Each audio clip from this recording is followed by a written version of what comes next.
Hello అందరికీ. ఈరోజైతే మీతో నా మార్నింగ్ రొటీన్ షేర్ చేస్తున్నాను. మార్నింగ్ అయితే నేను 7:00 అయితే లేచేస్తాను. 7:30 వరకు అయితే వాటర్ తాగడము, లేదంటే ఇంకా ఫోన్ మాట్లాడడము చేస్తాను. 7:30 నుంచి అయితే మాత్రము కొంచెం సేపు ఎక్సర్సైజులు అయితే చేసేసుకుంటాను. నాకు ఫ్యాట్ అయితే మాత్రము షోల్డర్ దగ్గర ఎక్కువ ఉంటుంది. ఇంకా హిప్ దగ్గర అయితే కొంచెం ఎక్కువ ఉంటుంది. అది కూడా సైడ్సే ఎక్కువ ఫ్యాట్ ఉంటుందన్నమాట. ఈ రెండిటికి సంబంధించి ఎక్సర్సైజులు అయితే మాత్రం కొంచెం ఎక్కువగానే చేస్తాను. ఒక్కొక్క ఎక్సర్సైజ్ అయితే మాత్రము 2 మినిట్స్ అలాగైతేనే చేస్తాను. ఎక్కువసేపు అయితే ఏమీ చేయను. 100 టైమ్స్ అలాగైతే ఏం కౌంట్ చేసుకోను. 2 మినిట్స్ అలాగైతేనే చేస్తానన్నమాట. ఈ ఎక్సర్సైజులు అనేటివి మీకు చూడడానికి చాలా సింపుల్గానే కనిపిస్తాయి. కానీ అయితే మాత్రము ఇంచ్ లాస్ అనేది అయితే చాలా ఎక్కువగానే అవుతుందన్నమాట. ఈ ఎక్సర్సైజెస్ అనేటివి చేయడం వల్ల అయితే మాత్రము మనకు వెయిట్లో ఎలాంటి చేంజ్ లేకపోయినా సరే మనం వేసుకుంటాం కదా డ్రెస్సులు, వాటిని బట్టి అయితే మీకు చాలా తేడానే తెలుస్తుంది. నేనైతే ఎప్పుడు ఒకే ఎక్సర్సైజ్లు అయితే ఏమీ చేయను. ఒక్కొక్క రోజు అయితే వాకింగ్కి వెళ్తాను, ఒక్కొక్క రోజు అయితే ఎక్సర్సైజ్ చేసుకుంటాను. ఇప్పుడైతే రెయిన్ పడుతుంది కాబట్టి నాకు బయట వెళ్ళాలని అనిపించలేదు. అందుకనేసి అయితే ఇంట్లోనే ఎక్సర్సైజ్లు చేసుకుంటున్నాను. లేదు వెదర్ బాగుంది అంటే మాత్రము వాకింగ్కి వెళ్తాను. మీరు ఎప్పుడు ఒకటేగా కంటిన్యూ అయితే చేయకూడదు. ఒకరోజు వాకింగ్, ఒకరోజు ఎక్సర్సైజ్లు అలా చేసుకోవడం వల్ల అయితేనే మీకు డిఫరెన్స్ అనేది చాలా ఎక్కువగా తెలుస్తూ ఉంటుంది. నేను వెయిట్ తగ్గాలంటే మాత్రము చాలా ఈజీగానే తగ్గిపోతాను. ఒక రోజుకి 3 టైమ్స్ తింటాం కదా, 2 టైమ్స్ తిని ఒక టైం కనుక మనం జ్యూస్ లాంటివి తాగే కానీ వెయిట్ అయితే మాత్రం నాకు ఫాస్ట్గానే తగ్గిపోతుంది. కాకపోతే నాకు ఇంచ్ లాస్ కావాలి అని చెప్పి అయితే నేను ఎక్సర్సైజ్ చేస్తున్నాను. ఎప్పుడైనా సరే మీరు కనుక వాకింగ్ చేస్తున్నారు అంటే బ్రిస్క్ వాక్ చేయాలన్నమాట. మీ హ్యాండ్స్, లెగ్స్ అన్నీ నీట్గా మూవ్ అవ్వాలి. అలా అయితేనే మీరు చేసిన దానికి రిజల్ట్ ఉంటుంది. అలా కాదు బయట వాళ్ళు ఎవరో చూస్తున్నారు అని చెప్పి స్టైల్గా నడుచుకుంటూ వెళ్ళాము అనుకోండి, ఇంకా అయితే చేసి కూడా వేస్టే అయిపోతుంది. ఎక్సర్సైజ్లు అయిన తర్వాత అయితే కొంచెం సేపు గ్యాప్ ఇచ్చి కొన్ని వాటర్ తాగేసిన తర్వాత అయితే షవర్కి వెళ్ళిపోయి పనులు అయితే కూడా చేసుకుంటాను. మా బ్రేక్ఫాస్ట్ కూడా తినడం అయిపోయిందనమాట. ఈ బీరకాయని తీసుకొని వచ్చి అయితే కూడా ఒక 2 వీక్స్ దాకా అయిపోయింది. ఇంకా కూడా నేను వాడలేదు. ఈ రోజైనా దాంతో ఏదో ఒకటి చేసేద్దాము అని అయితే బయట తీసాను. ఫ్రిడ్జ్లో ఇది ఒక సగం స్పేస్ తీసేసుకుంటుంది, పొడవుగా ఉంటుంది. దాన్ని ఇంచడం ఇష్టం లేక అలాగే ఎంత పొడవు ఉందో అలాగే పెట్టేశాను. దానివల్ల అయితే సగం స్పేస్ అంతా వెళ్ళిపోయింది. అందుకని అయితే ఈరోజు బయట తీసేసి దాంతో పచ్చడిలాగైనా చేసేద్దాము, రేపు ఇడ్లీ దోశల్లోకి పనికొస్తుంది అని చెప్పి అయితే పచ్చడి చేద్దామని తీస్తున్నాను. ఫస్ట్ అయితే దాన్ని స్టార్టింగ్ కట్ చేసి ఒకసారి అయితే టేస్ట్ చూశాను. అది కొంచెం చేదుగా ఉంది. ఎండింగ్ కట్ చేసి అయితే మళ్ళీ టేస్ట్ చూశాను అనమాట. అదైతే స్వీట్గా ఉంది. అంటే స్టార్టింగ్లో ఇంకొంచెం ఎక్స్ట్రాగా కట్ చేసేస్తే చేదు పోద్దేమో అని చెప్పి అయితే కట్ చేసి చెక్ చేశాను. పర్లేదనమాట, బాగానే ఉంది. ఎలాగో పచ్చడికి అయితే నేను ఫస్ట్ బాయిల్ చేస్తాను. బాయిల్ చేయడం వల్ల అయితే నాకు తెలిసిపోద్ది అనమాట. ఫాస్ట్గా కుక్ అయిపోయింది అంటే బీరకాయ మంచిగా ఉన్నట్టు, కొంచెం చేదుంది అంటే చాలు అసలు కుక్ అవ్వనే అవ్వదు, అలాగే గట్టిగానే ఉంటుంది. అందుకని ఫస్ట్ అయితే ఇప్పుడు నేను కట్ చేసేస్తున్నాను బీరకాయని నీట్గా ముక్కల్లాగా కట్ చేస్తున్నాను. కొంచెం పప్పు చేద్దాము, బాగుంటే కొంచెం పచ్చడి చేద్దాము అనుకుంటున్నాను. ఇంతకుముందు ఒకసారి ఏం చేశానంటే పప్పులో వేసేసాను అనమాట. ఇలాగే బీరకాయ ఉంటే దానివల్ల పప్పు అంతా పాడైపోయింది, చేదొచ్చేసింది. అందుకే ఈరోజు అయితే ఫస్ట్ కుక్ చేద్దాము, దాని తర్వాతనే డిసైడ్ అవుదాము అని చెప్పి ఫస్ట్ అయితే ముక్కలు కట్ చేసుకుంటున్నాను. పైనటువంటి తప్పకైతే కూడా నేను మొత్తం అయితే తీయలేదు, కొంచెం తక్కువగానే తీసాను. ఇలా తీయడం వల్ల ఏమవుతుందంటే మనకు ఫైబర్ క్వాంటిటీ కూడా ఎక్కువగానే ఉంటుంది. అలా మొత్తం గ్రీన్ అంతా తీసేస్తే ఫైబర్ అంతా వెళ్ళిపోతుంది. పచ్చడికి అనుకోండి మనం ఎలాగో మిక్సీ తిప్పుతాం కాబట్టి కొంచెం గ్రీన్గా ఉన్నా కానీ మెత్తగా అయిపోతుంది. దాంట్లో అయితే మనకి ఎలాంటి ప్రాబ్లం ఉండదు. మా ఇంట్లో అయితే మాత్రము పచ్చళ్ళు అనేటివి ఎక్కువగా తినం మేము. ఇంకా ఇడ్లీ దోశల్లో తప్ప నుంచి రైస్లో అయితే అసలు ఏమీ తినము. అందుకోసమని నేను ఏ పచ్చడి చేసినా సరే దానిలో కొన్ని పీనట్స్ అయితే కూడా యాడ్ చేస్తాను.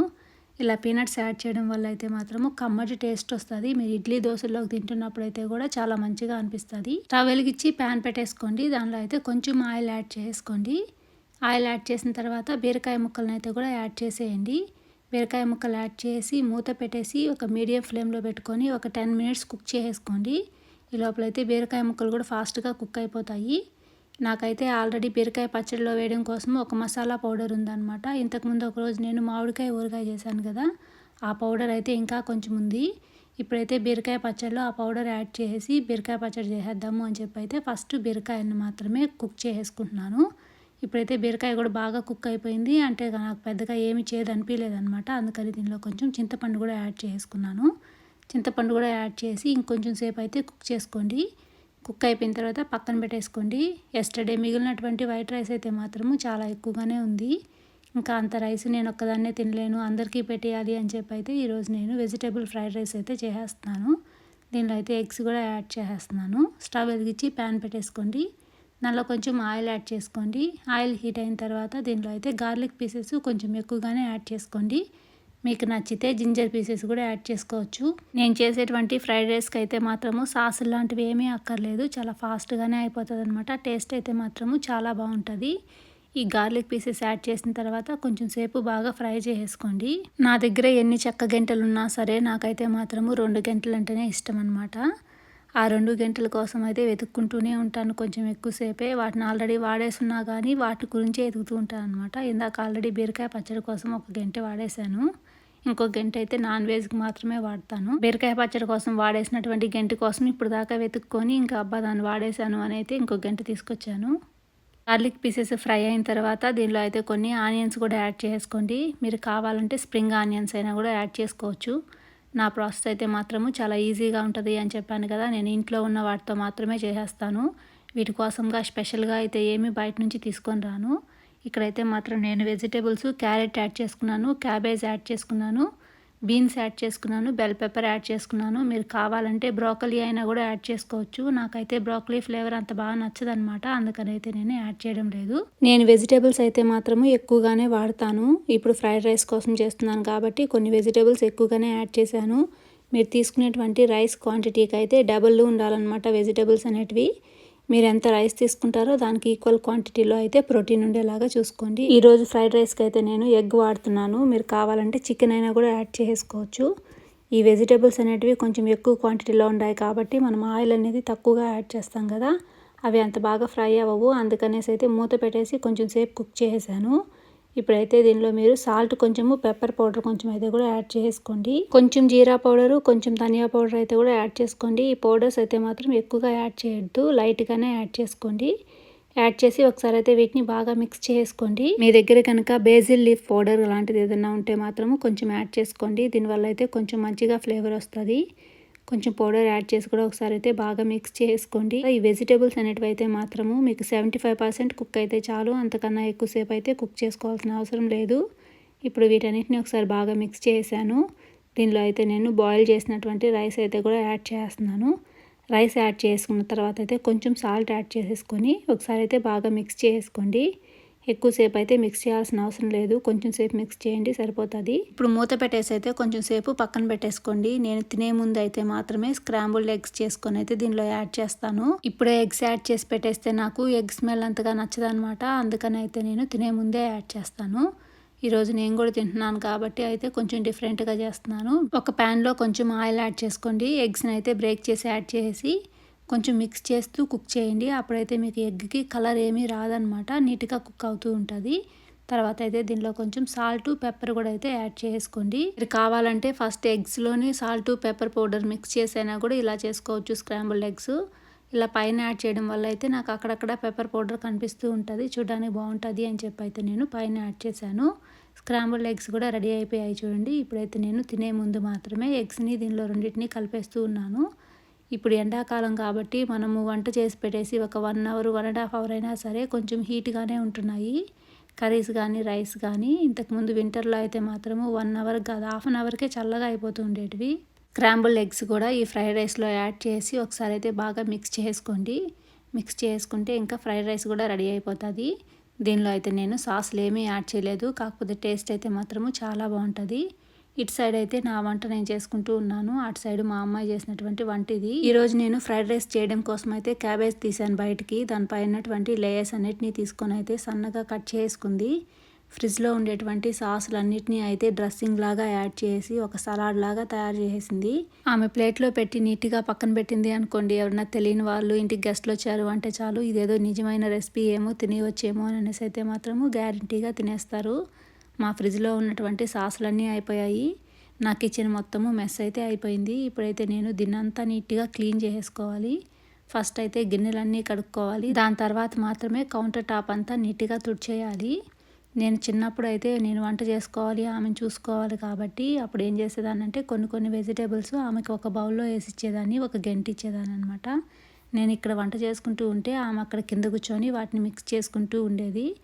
నా ముందే కళ్ళ ముందు ఉంటుంది, ఏం పెద్ద పనులు చేయకుండా ఉంటుంది అని చెప్పి అయితే అలాగ అలవాటు చేశాను. దానివల్ల ఇప్పుడు ఎప్పుడు గ్యాప్ దొరికే కానీ అక్కడ యూట్యూబ్ లేదంటే చాలు ఏడుకొచ్చి అయితే వంటలు చేసేస్తుంది. నా కిచెన్ అయితే మాత్రం మొత్తం మెస్ అయిపోతూ ఉంటుంది. ఇప్పుడైతే నాకు క్లీన్ చేయడం కూడా ఆల్మోస్ట్ అయిపోయింది. బీరకాయ కూడా చల్లగా అయిపోయింది అనమాట. ఇప్పుడైతే నేను బీరకాయ పచ్చడి కోసము మిక్సీ తిప్పేస్తున్నాను. ఫైనల్గా ఇంకోసారి కూడా అయితే చెక్ చేసుకుంటూ ఉన్నాను, బీరకాయ చేదు ఉందా లేదా అని చెప్పి. అయితే ఇంతకుముందు మా అమ్మ వేస్తే కూడా చెక్ చేయమని చెప్పాను. ఆమె కూడా అయితేనేమో పర్లేదు బాగానే ఉంది అని చెప్పింది. ఫస్ట్ అయితే ఒక మిక్సీ జార్లో కొన్ని పీనట్స్ యాడ్ చేసుకోండి, వేయించినటువంటి పీనట్స్. దీంతో కొంచెం సాల్ట్ కూడా యాడ్ చేసుకొని అయితే ఫస్ట్ ఒకసారి గ్రైండ్ చేసుకోవాలి. పీనట్స్ బాగా గ్రైండ్ అయిన తర్వాత మొన్న ఒక రోజు నేను మామిడికాయ ఊరగాయ కోసం పెట్టినటువంటి పౌడర్ అయితే ఉంది. ఆ పౌడర్ని అయితే కూడా ఒక 2 స్పూన్స్ యాడ్ చేస్తున్నాను. 2 స్పూన్స్ యాడ్ చేసిన తర్వాత బీరకాయ ఉంది కదా, బీరకాయ ముక్కలు కూడా యాడ్ చేసేయండి. వాటర్ కూడా ఏమీ పారేయాల్సిన అవసరం లేదు, వాటిని కూడా అయితే యాడ్ చేసేయచ్చు. మనం ఎలాగో పీనట్స్ యాడ్ చేస్తున్నాం కాబట్టి ఆ లిక్విడ్ అంతా కూడా పీనట్స్ తీసేసుకుంటాయి. కొంచెం థిక్గానే ఉంటుంది అనమాట పచ్చడి అనేది అయితే మాత్రము. ఆ మసాలా పౌడర్లో అయితే మాత్రము ఎండుమిర్చి ఉన్నాయి, ఆవాలు, జీలకర్ర, ధనియాలు, మెంతులు ఉన్నాయన్నమాట. వీటన్నిటిని నేను డ్రైగా రోస్ట్ చేసుకొని అయితే పౌడర్ లాగా చేసి పెట్టేసుకున్నాను. ఈ బీరకాయ పచ్చడిలోకి వాడుకోవచ్చు, ఇంక మీరు ఏదైనా పచ్చడి చేసినా కానీ వేసుకోవచ్చు అనమాట. ఇలా మసాలా పౌడర్ చేసి పెట్టుకుంటే చాలు, మీరు పచ్చడి చేసుకోవడం కూడా చాలా ఈజీగా అయిపోతుంది. ఇప్పుడు నాకు ఆ పౌడర్ ఉండడం వల్ల ఫస్ట్ అయితే నేను బీరకాయలని కొంచెం కుక్ చేసుకొని పచ్చడి అయితే ప్రిపేర్ చేస్తున్నాను. ఇవి చల్లారడానికి ఎక్కువ టైం తీసుకుంటుంది, అంతే తప్పనిచ్చి అయితే పచ్చడి చేయడం చాలా ఫాస్ట్గా అయిపోతుంది. ఇప్పుడు నేను బీరకాయ ముక్కలన్నిటిని అయితే మిక్సీ జార్లో యాడ్ చేశాను. వీటిని అయితే ఇప్పుడు ఒకసారి నేను గ్రైండ్ చేసేస్తాను. కొంచెం మెత్తగా వచ్చేంత వరకు గ్రైండ్ చేస్తాను. ఎక్కువగా బరకగా ఉంటే మాకు అంతగా నచ్చదనమాట, ఇడ్లీ దోశల్లో తినాలి కాబట్టి. బీరకాయ ముక్కలు తగులుతూ ఉన్నాయి అనుకోండి, అసలు నచ్చదు తినడం కోసము, అందుకని కొంచెం మెత్తగానే గ్రైండ్ చేశాను. ఇప్పుడు మీరు పీనట్లు యాడ్ చేయడం వల్ల అయితే మీకు అది బీరకాయ పచ్చడి అని చెప్తే అంతవరకు ఎవరికి తెలియదు అనమాట. టేస్ట్ అయితే మాత్రము చాలా బాగుంటుంది. తిరగమాత అయితే ఇప్పుడు ఏం పెట్టడం లేదు, రేపైతే పెట్టుకుంటాను తినే ముందు. ఈ వీడియోని అయితే నేను ఇంతటితో ఎండ్ చేస్తున్నాను. వీడియో కనుక మీకు నచ్చినట్లయితే లైక్ చేసి షేర్ చేయడం అయితే మాత్రం మర్చిపోవద్దు.